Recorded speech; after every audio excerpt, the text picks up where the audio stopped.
Alright, welcome back. So we're going to be doing a oil change on the 2005 Toyota Camry. This is our commuter car. It gets driven back and forth by me and my wife from where we live to Anchorage, Alaska. It's approximately 100 miles round trip. So this car sees anywhere from about 700 miles at a minimum a week to about somewhere around 1,000 miles a week, depending on who's working and how we split up the driving.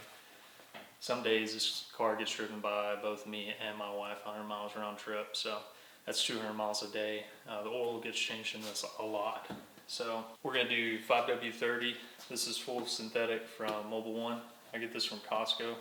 It's a lot cheaper than buying it at like O'Reilly's or AutoZone. I just picked up some Pennzoil, the cheapest Pennzoil they had in store at O'Reilly's. 4 quarts of it, and an oil filter cost me $50.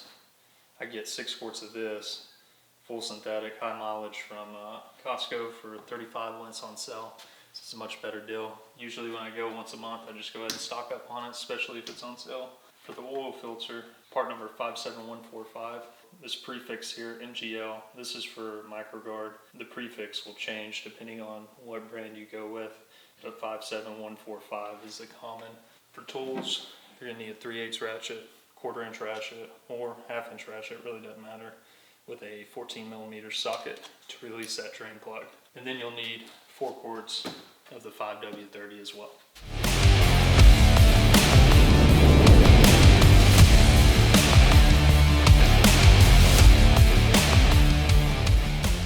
Alright, so the first thing I'm going to do here is just go ahead and check all the fluids before I get started. I like to check the oil, just make sure it looks good, make sure there's nothing crazy going on.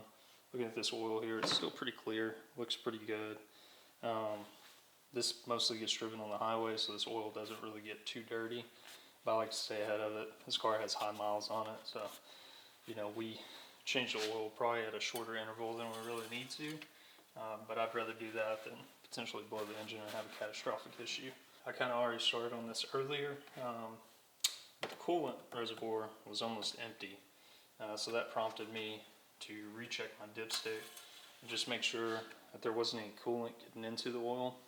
If you do end up getting coolant in the oil, you'll see like a milky, frothy type of color on the end of this. This one doesn't have any coolant in it.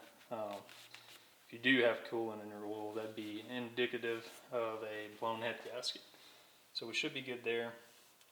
One of the reasons coolant reservoirs running out of fluid, potentially, we just had the thermostat go out on this.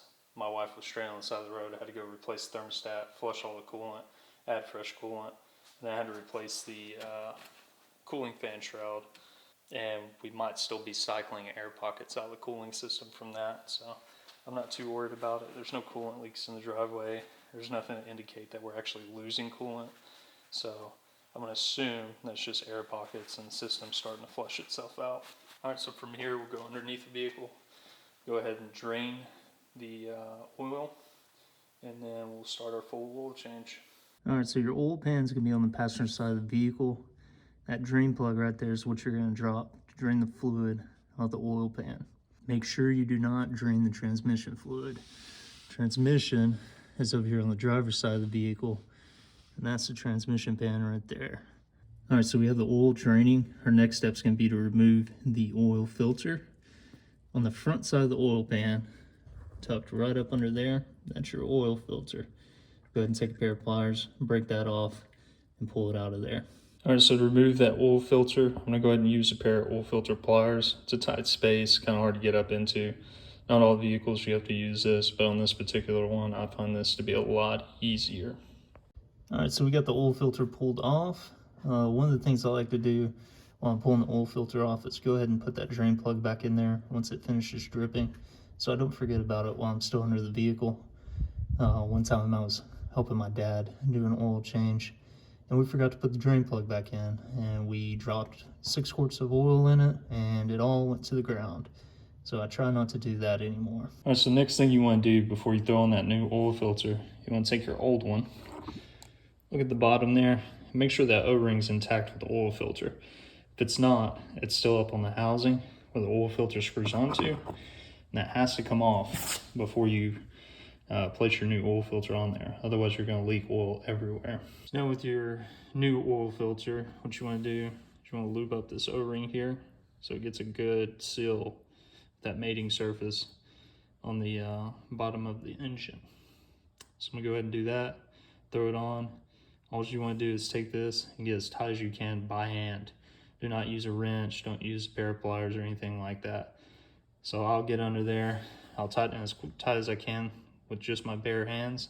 I'll take a rag and stick it on the bottom of it and try to get a better grip and tighten it that way. All right, so once you get your oil filter on there and tight and your drain plug back in, you're gonna come back with a rag, wipe everything down real good, just so that way if there are any leaks, they're easier to identify. If you have a bunch of oil, residual oil left over from when you were draining the oil pan, it's hard to tell what's a leak and what was just left on there. So just go ahead and wipe it down real good. Now I like to go ahead and do that with the rest of the engine as well. Include the transmission over here. So I'll wipe down that drain plug. A little bit of small leak here on the bottom of the transmission, just to make sure, you know, I'm keeping an eye on it. Make sure that it doesn't turn into a catastrophic leak. All right, so now we're ready to fill the engine with our 4 quarts of 5W30. We're gonna fill right here.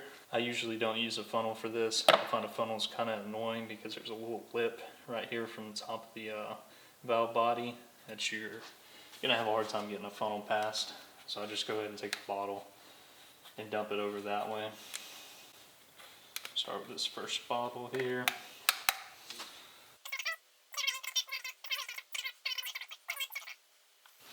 And the hole in this is just perfect to flip your bottle over and let that excess drain out where you're getting your next bottle ready.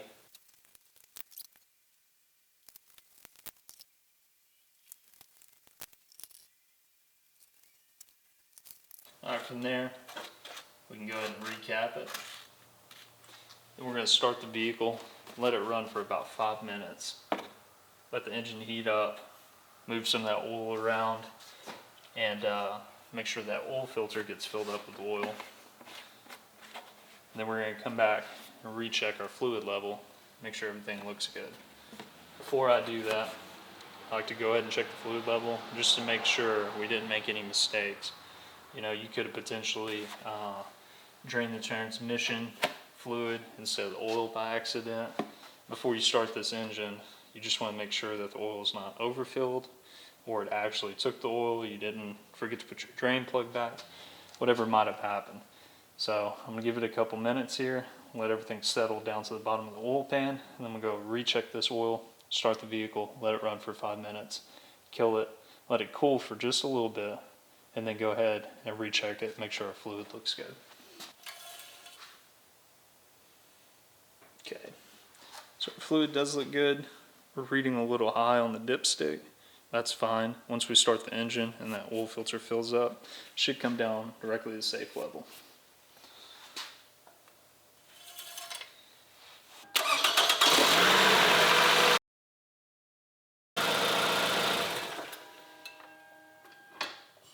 Alright, so from here all we're going to do is recheck our oil level, make sure that that fluid level came down to the safe zone. If not, we got to drain some off. We are about halfway down on the safe zone. I don't know if you can see that very well, but about midway on the safe zone, so that is good. And that completes our oil change. Good to go for another 6,000 miles or so. Alright, so next step is going to be to reset the maintenance required light that comes on whenever your oil interval comes up. Alright, so first thing you're going to do, insert the key to the ignition. They're going to want to rotate the ignition over to the on position there. So it's going to be, first click is accessory, second is going to be on. From there you can see that the dash has lit up, and that maintenance required light is right over there in the top left hand corner. So in order to reset it, all we're going to do is make sure odometer is showing. Let me show you what I mean. So if you got your trip odometer up, that's not what you want. You want just a plain odometer. So trip A, trip B, don't care about those. We're going to go to the odometer. Then we're going to turn the key off. We're going to press and hold the odometer button down while we turn the key to run. So I'm going to press and hold here. And when you do that, you'll get these blinking dashes that come up. It'll show all zeros, then the lights reset. That's all you have to do.